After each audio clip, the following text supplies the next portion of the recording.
ආයුබෝවන් නික්ස්වයිස් විශේෂ පුවත් විකාශය සමගින් ඔබ එකතු වන්නේ. කටුනායක දැවමුටාව ප්‍රදේශයේදී පොලිස් නිලධාරියෙකුට වෙඩි තබා ඔහුගේම රාජකාරී ගිනි අවිය පැහැරගෙන පලා ගිය දරුණු මත්ද්‍රව්‍ය ජාවාරම්කරු පොලිසිය විසින් අත්අඩංගුවට ගෙන තිබෙනවා. පොලිස් මූලස්ථානය සඳහන් කරන්නේ සිදු කරන ලද විශේෂ මෙහෙයුමකින් පසු මෙම සැකකරු මිනුවන්ගොඩ දෙවලපොළ ප්‍රදේශයේදී අත්අඩංගුවට ගැනීමට හැකි බවයි.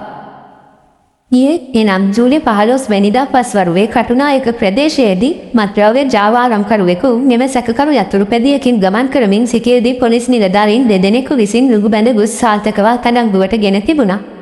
අනතුරුව ඔබ පොලිස් ස්ථානය වෙත රැගෙන යාමට සූදානම් වන අතරතුර එක් පොලිස් නිලධාරියෙකු සැකකරු පැමිණි යතුරුපැදිය රැගෙන ඒම සඳහා ගොස් තිබෙනවා. එම අවස්ථාවේදී වහාම ක්‍රියාත්මක වූ සැකකරු තමන් අසල රැඳී සිටි අනෙක් පොලිස් නිලධාරියා සමග දරුණු ලෙස පොරබදා ඔහුගේ රාජකාරී ගිනි අවිය පැහැරගෙන තිබෙනවා. පසුව එම ගිනි අවියෙන්ම අදාළ නිලධාරියාට වෙඩි තැබූ සැකකරු වෙනත් යතුරුපැදියකින් එම ස්ථානයෙන් පලා ගොස් සිටියදී මෙලෙස පොලිස් අත්අඩංගුවට පත්ව ඇත්තේ. වෙඩි වැදීමෙන් බරපතල තුවාල ලැබූ පොලිස් නිලධාරියා තවදුරටත් රෝහල්ගතව ප්‍රතිකාර ලබන අතර අත්අඩංගුවට ගත් සැකකරු සම්බන්ධයෙන් කටුනායක පොලිසිය මේ වන විට වැඩිදුර විමර්ශන ක්‍රියාත්මක කර තිබෙනවා. මෙම සිදුවීමේ ඉදිරි නීතිමය ක්‍රියාමාර්ග ඇතුළු සියලුම නවතම තොරතුරු විසනින් දැන ගැනීම සඳහා නෙක්ස්වොයිස් YouTube නාලිකාව සබ්ස්ක්‍රයිබ් කර අප සමගින් රැඳී සිටින්න.